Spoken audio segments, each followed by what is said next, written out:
Sabarmati online classes में आप सभी का स्वागत है। तो इस वीडियो में हम क्लास 12 हिंदी के अंतर्गत देखेंगे हमारे पेपर में जो गद्यांश है वो 10 नंबर का आता है। कितने मार्क का आता है? 10 नंबर का। तो ये बहुत ही इंपॉर्टेंट हो जाता है कि ये 10 नंबर हमारे पक्के हो जाएं। तो गद्यांश में पूछता किस प्रकार से है, गद्यांश में हमें संदर्भ प्रसंग व्याख्या करना रहता है और इसमें रहता क्या है, मुख्यतः 5 प्रश्न दिए रहते हैं। कितने प्रश्न दिए रहते हैं? 5 प्रश्न दिए रहते हैं और ये सभी जो प्रश्न होते हैं 2-2 नंबर के होते हैं। तो इस प्रकार से जो हमारा कंप्लीट गद्यांश है वो कितने मार्क का हो जाता है? वो 10 नंबर का हो जाता है। तो इस वीडियो में हम सीखेंगे कि किस प्रकार से हम गद्यांश की व्याख्या करेंगे। तो सबसे पहले यहाँ पर एक गद्यांश दिया गया है, इसको हम लोग पढ़ लेते हैं। यहाँ पर कहा जा रहा है कि भूमि का निर्माण देवों ने किया है, वह अनंत काल से है, उसके भौतिक रूप, सौंदर्य और समृद्धि के प्रति सचेत होना हमारा आवश्यक कर्तव्य है।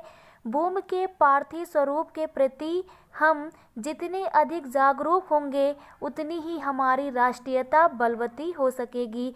यह पृथ्वी सच्चे अर्थों में समस्त राष्ट्रीय विचारधाराओं की जननी है। जो राष्ट्रीयता पृथ्वी के साथ नहीं जुड़ी वह निर्मूल होती है।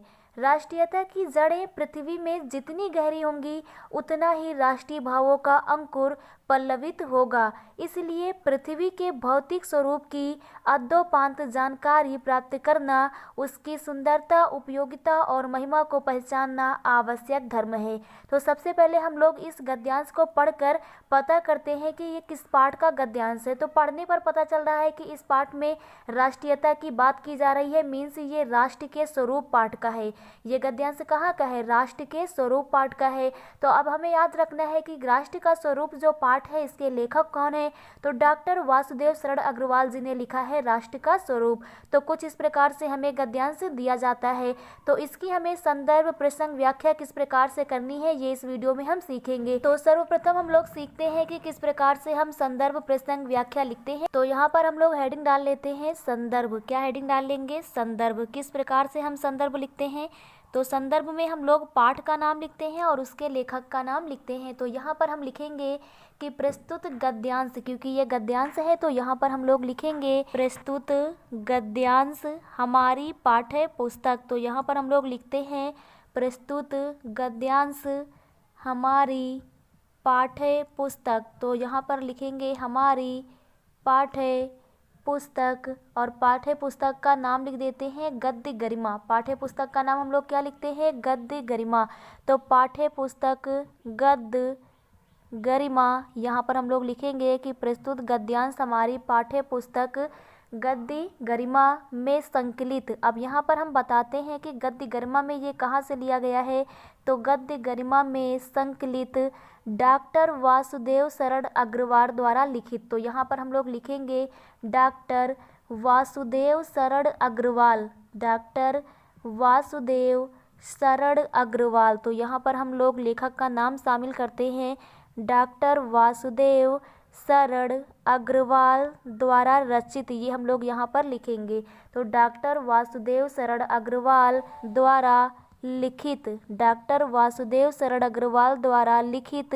अब यहाँ पर हम आगे लेसन का नाम लिखेंगे कि कहाँ से लिया गया है।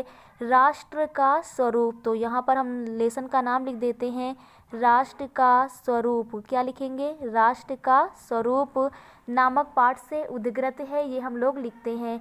तो नामक, ये जो राष्ट्र का स्वरूप है ये क्या है? निबंध है।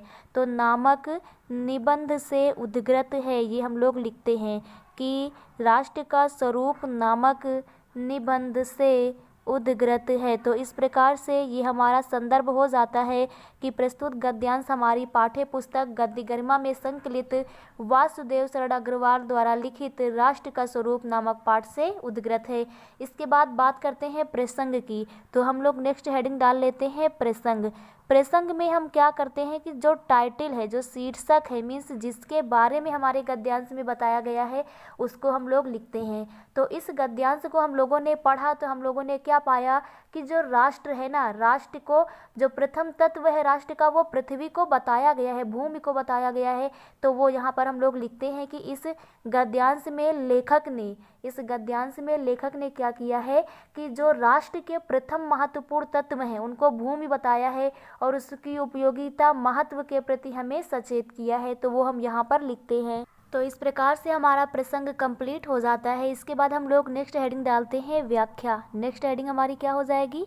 व्याख्या। तो व्याख्या में हम लोग करते क्या है, जो यहाँ पर हमें गद्यांश दिया है इसी को पढ़कर इसमें जो हिंदी के कठिन वाक्य हैं इनको सरल वाक्य में परिवर्तित करके हमें अपनी व्याख्या को कंप्लीट करना है। तो ये हमारा गद्यांश है। गद्यांश को हम लोग पढ़ेंगे, उसके बाद व्याख्या करेंगे। तो यहाँ पर लिखा है भूमि का निर्माण देवों ने किया है, वह अनंत काल से है। तो शुरुआत यहाँ से करते हैं कि प्रस्तुत गद्यांश में डॉक्टर वासुदेव शरण अग्रवाल जी बताते हैं। तो यहाँ पर हम लोग लिखेंगे कि प्रस्तुत गद्यांश में डॉक्टर वासुदेव शरण अग्रवाल जी। तो यहाँ पर हम लोग लिखते हैं कि प्रस्तुत गद्यांश में डॉक्टर वासुदेव शरण अग्रवाल जी, डॉक्टर वासुदेव शरण अग्रवाल जी कहते हैं कि क्या कहते हैं? तो यहाँ पर कहा गया है कि भूमि का निर्माण देवों ने किया है, वह अनंत काल से है। तो यहाँ पर इसे अपनी भाषा में हम लोग लिखेंगे कि डॉक्टर वासुदेव शरण अग्रवाल कहते हैं कि जो भूमि है, इसका तात्पर्य क्या है कि जो भूमि है वह अनंत काल से है और इसका निर्माण देवताओं ने किया है। देवों का मतलब देवताओं ने। तो इसे हम लोग लिखेंगे कि डॉक्टर वासुदेव शरण अग्रवाल जी कहते हैं कि जो पृथ्वी है, भूमि है, जो भूमि है वह क्या है? भूमि अनंत काल से है। तो भूमि अनंत काल से है। यहाँ पर हम लोग लिखते हैं कि भूमि अनंत काल से है तथा इसका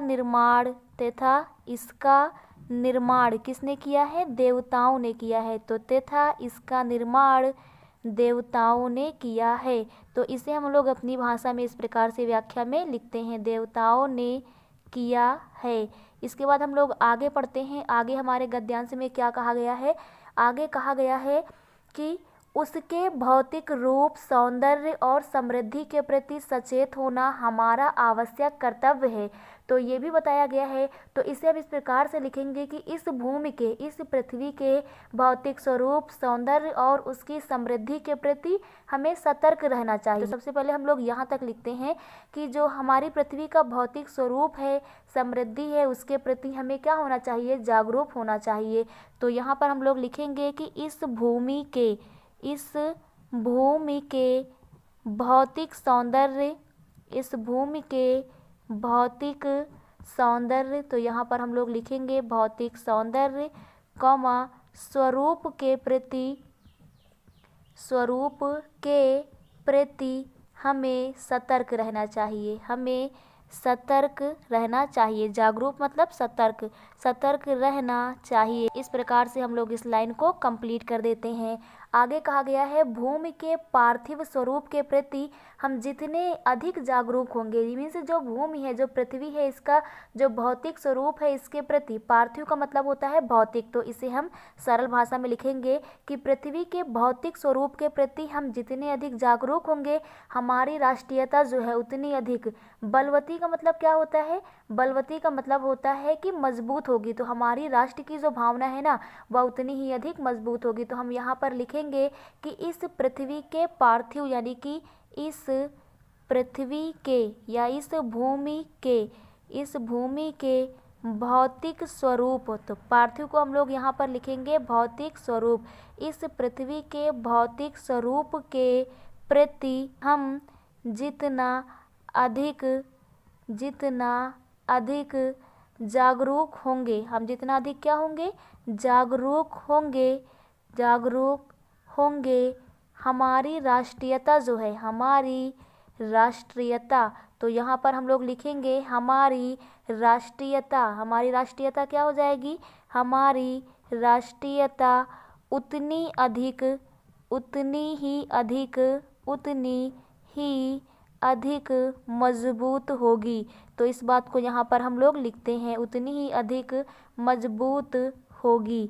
तो इस प्रकार से यहाँ तक की लाइन का भी हमारा व्याख्या हो जाता है। इसके आगे यहाँ पर कहा गया है यह पृथ्वी सच्चे अर्थों में समस्त राष्ट्रीय विचारधाराओं की जननी है, कि यह जो पृथ्वी है समस्त जो राष्ट्रीय विचारधारा है उसकी जननी है। और आगे कहा गया है जो राष्ट्रीयता पृथ्वी के साथ नहीं जुड़ी वह निर्मूल होती है। निर्मूल मतलब क्या होता है? निर्मूल मतलब होता है जिसका कोई आधार ना हो। तो वही बात हम लोग लिखेंगे कि हमारी समस्त राष्ट्रीय विचारधाराओं की जननी पृथ्वी है, और इसके अतिरिक्त मीन्स पृथ्वी से जो राष्ट्रीयता जुड़ी नहीं होती है वो क्या होती है? वो निराधार होती है। तो यहाँ पर हम लोग इस प्रकार से लिखेंगे कि हमारी समस्त राष्ट्रीयता, हमारी समस्त राष्ट्रीयता की विचारधाराओं की जननी, समस्त विचारधाराओं की जननी कौन है? तो समस्त विचारधाराओं की जननी पृथ्वी है या भूमि है। तो समस्त विचारधाराओं की जननी भूमि है। और जो राष्ट्र, यहाँ पर हम लोग लिखेंगे कि जो राष्ट्र पृथ्वी से जुड़े नहीं होते हैं, जो राष्ट्र पृथ्वी से जुड़े नहीं होते हैं वो क्या होते हैं? तो जो राष्ट्र पृथ्वी से जुड़े नहीं होते हैं उनकी राष्ट्रीयता की भावना, उनकी जो राष्ट्रीयता की भावना है, उनकी राष्ट्रीयता की भावना क्या होती है? निर्मूल होती है। निर्मूल मतलब क्या होता है? जिसका कोई आधार ना हो। तो उनकी राष्ट्रीयता की भावना निराधार है। उनकी राष्ट्रीयता की भावना क्या है? निराधार है। आगे हम लोग यहाँ पर पढ़ लेते हैं, राष्ट्रीयता की जड़ें पृथ्वी में जितनी गहरी होंगी उतना ही राष्ट्रीय भावों का अंकुर पल्लवित होगा। अंकुर मतलब होता है बीज, पल्लवित होने का मतलब है फलता फूलता है। तो यहाँ पर कुछ इस प्रकार से लिखेंगे कि किसी भी राष्ट्र की राष्ट्रीयता की जड़ें जितना अधिक पृथ्वी से जुड़ी होती हैं, उस राष्ट्र की राष्ट्रीयता की जो भावना होती है ना, उसका जो बीज है वह उतना ही अधिक फलेगा फूलेगा। तो यहाँ पर हम लोग लिखते हैं कि किसी भी राष्ट्र की, तो यहाँ पर हम लोग लिखेंगे कि किसी भी राष्ट्र की राष्ट्रीयता, किसी भी राष्ट्र की राष्ट्रीयता की जड़ें जितनी अधिक, तो यहाँ पर हम लोग लिखेंगे जितनी अधिक क्या हो? पृथ्वी से जुड़ी हो। तो जितनी अधिक पृथ्वी से जुड़ी होंगी, तो ये बात ऊपर कही गई है, जितनी अधिक पृथ्वी से जुड़ी होंगी उस राष्ट्र की, तो उस राष्ट्र की राष्ट्रीयता क्या हो जाएगी? उस राष्ट्र की जो राष्ट्रीयता है या राष्ट्रीयता की जो भावना है, राष्ट्रीयता की भावनाओं का जो बीज है, राष्ट्रीयता की भावनाओं का बीज उतना ही अधिक क्या होगा? राष्ट्रीयता की भावनाओं का बीज उतना ही अधिक अंकुरित होने का क्या मतलब है? उतना ही अधिक फलता फूलता है। तो यहाँ पर हम लोग लिखेंगे उतना ही अधिक फलता फूलता है, मीन्स उतना ही अधिक विकसित होता है। इसके आगे यहाँ पर कहा गया है, इसलिए पृथ्वी के भौतिक स्वरूप की, इसलिए जो पृथ्वी है इसके भौतिक स्वरूप की अधोपांत का मतलब होता है आद्य से लेकर अंत तक, मीन्स आरंभ से लेकर अंत तक जानकारी प्राप्त करना, उसकी सुंदरता, उपयोगिता और महिमा को पहचानना आवश्यक धर्म है। तो इसलिए जो हमारी पृथ्वी है उससे हमें लगाव होना चाहिए, ये बात यहाँ पर कहा जा रहा है। तो आगे हम लोग लिखेंगे कि हमें पृथ्वी के भौतिक स्वरूप